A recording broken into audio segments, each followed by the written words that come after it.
24 lang tayong hinalal ng buong Pilipinas at hindi pa natin mapagkatiwalaan ang isa sa atin na pwedeng nag-leak. If indeed, it was leaked by any member of the Senate.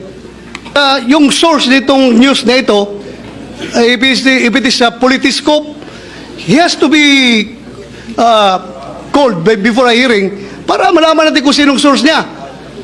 At kung hindi siya magsabi ng totoo, I will be the first one to move for the citing in contempt of that media personnel, Mr. President. Ikulong natin yan kung ayaw magsabi ng totoo. Thank you, Mr. President.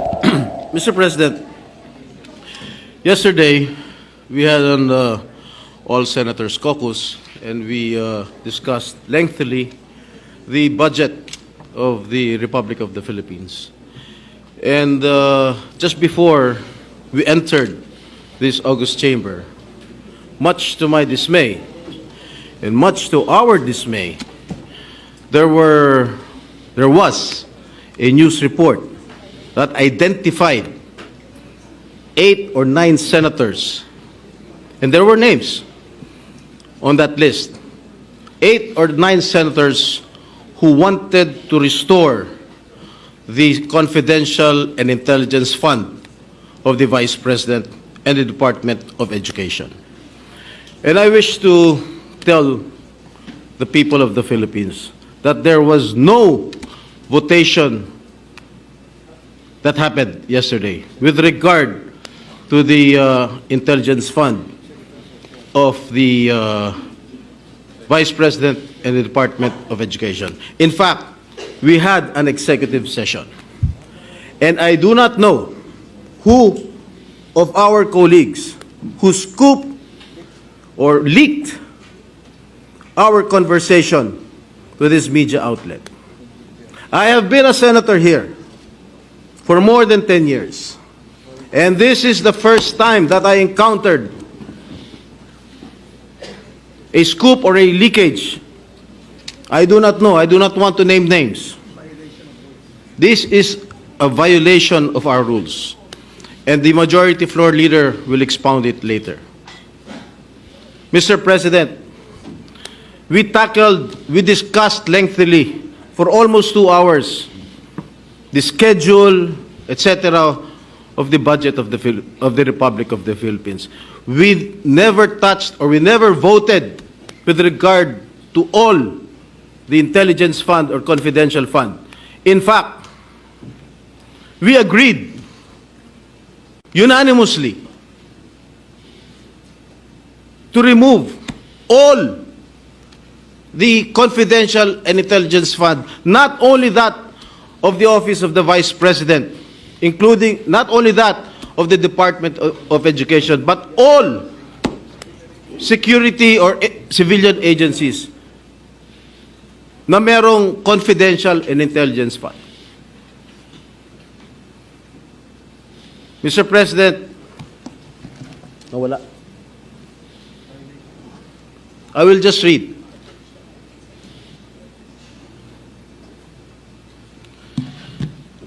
Sino mga pangalan?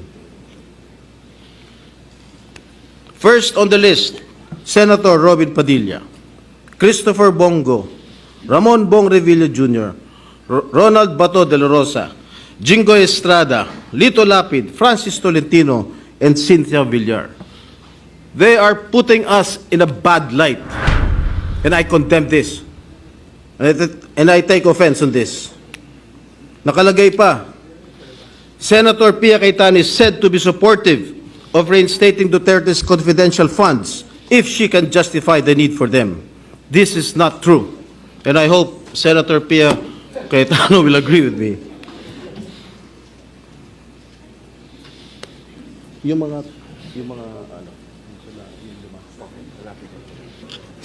And if I may quote, Anis Cooper told this media outlet that Senators Sani Angara, Francis Escudero, Rafi Tulfo, Aquilino Pimentel III, and Risa Hontiveros are allegedly against the reinstatement of Duterte's secret allocation, which are lodged under the Office of the Vice President and the Department of Education.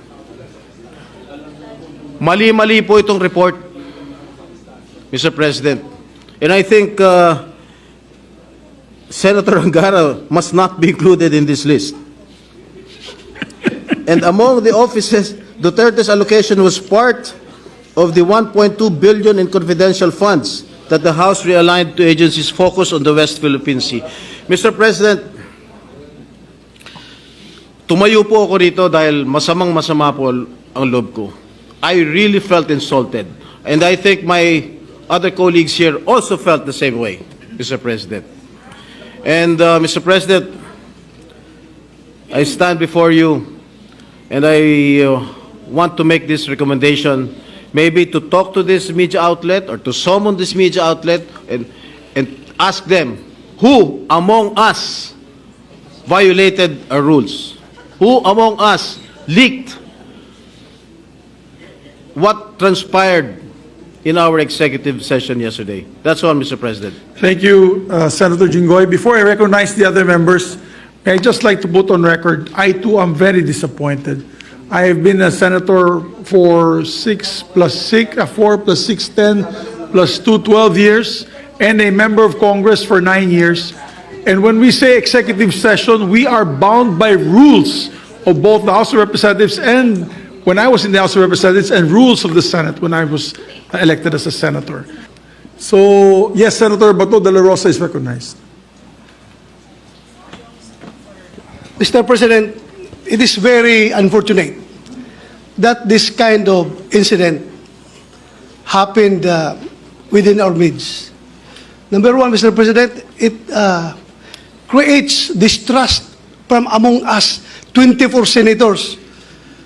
Ibig sabihin, the next time around that we are going to have our caucus or executive session, hindi na ako basta-basta magsasalita.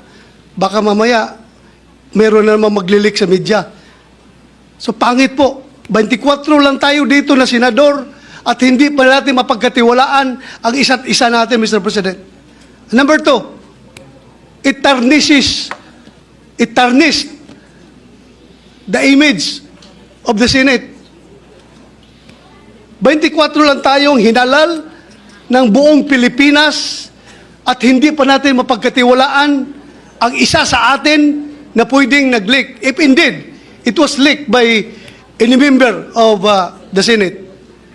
Kung ang nag-leak naman noon ay empleyado na nandoon sa loob, well, as a police officer, former police officer, Mr. President, I can vividly recall kung sinong nandoon sa loob.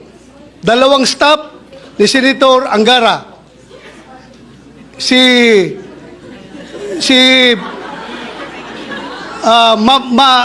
Mavic. Oh, Attorney Mavic. Attorney Mavic. At may isang kasama si Attorney Mavic na babae.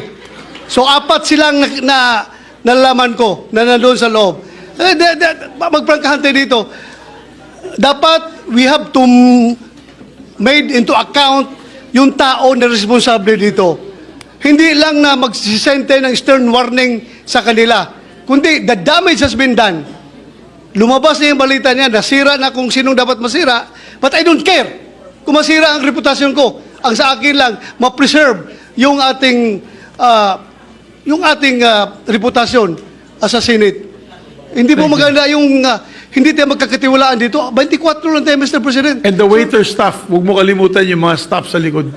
Yung mga waiter din, yung nandun din sila. Isama natin sa investigasyon, Mr. President. So if the chamber wishes, I can ask Senator Nancy Binay, who is the chairperson of the Committee on Ethics, to look into this closely, if it is all right with the body. Yes, I support, Mr. President, I support the call of Senator Jingo Estrada that yung source nitong news na ito, if it is a politiscope, he has to be called before a hearing para malaman natin kung sinong source niya.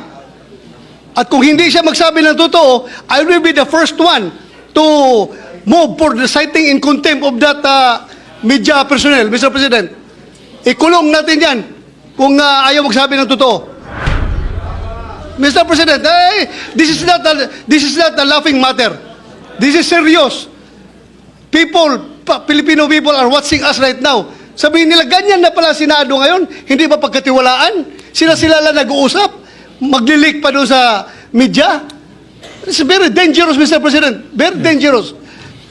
Masyadong akong dismayado. Thank you, Mr. President. We agree with the gentleman from Davao, and that's why after these proceedings, I will ask Senator Nancy V. and I, Chair of the Committee on Ethics, to investigate the matter. Yes, Mr. President. After Senator, yes. Mr. President. May I move that the Senate Committee on Ethics conduct a hearing and